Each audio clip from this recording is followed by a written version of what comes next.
Hi guys, and welcome back to Arsenal Army. So Mikel Arteta had his press conference today before the Arsenal vs Manchester United game on Sunday. And to be honest, there was a few important points brought up in this press conference. So I'm just going to sum it all up just in case you can't be asked to listen to the whole thing.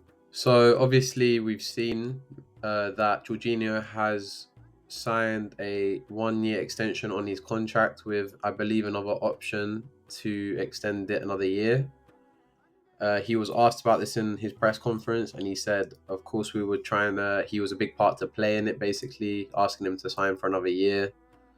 He brings a lot of experience to the squad, and he has still got that urge to fight for titles. It's always good news to hear. In my opinion, I think it is a good idea. I mean, we don't have the most experience in the squad, especially for a team that's pushing for the league and a Champions League next year, hopefully. I do believe this is now Partey's call to probably be sold in the summer, which is a bit disappointing in my opinion. I do enjoy watching Partey play when he is fit. And I do also hope this doesn't mean we don't go for another midfielder in the summer. I do hope that we bring in one that's young and has a bit of potential to reach a high level. But I'll be interested to hear what you guys think in the comments, because although I do believe this is a good extension of a contract, I do hope this doesn't hinder our chances of buying another midfielder. So he then was asked about an interesting question to me about Fulham. They recently did post a video on their Instagram, I believe, that their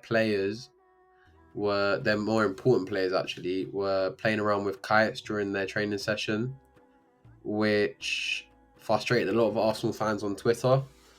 But when asked about this, I believe he answered it quite well, saying that he even remembers being in teams that were struggling to win, so they would go out for meals, and he said this was just another case of team bonding and it works in different ways. Obviously, it was frustrating Arsenal fans seeing that video, knowing that we do want Fulham to win that game or at least get a draw to take points off of City, but I believe he handled the question quite well. Onto a more serious question he got asked about our team availability and if we had any doubts going into the Manchester United game on Sunday.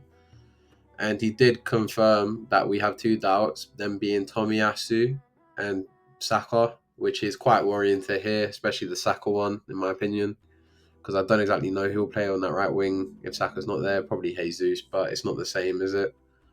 So I'm just hoping that it isn't as bad as, obviously, just a doubt is. Hopefully it's just a doubt and not anything too bad.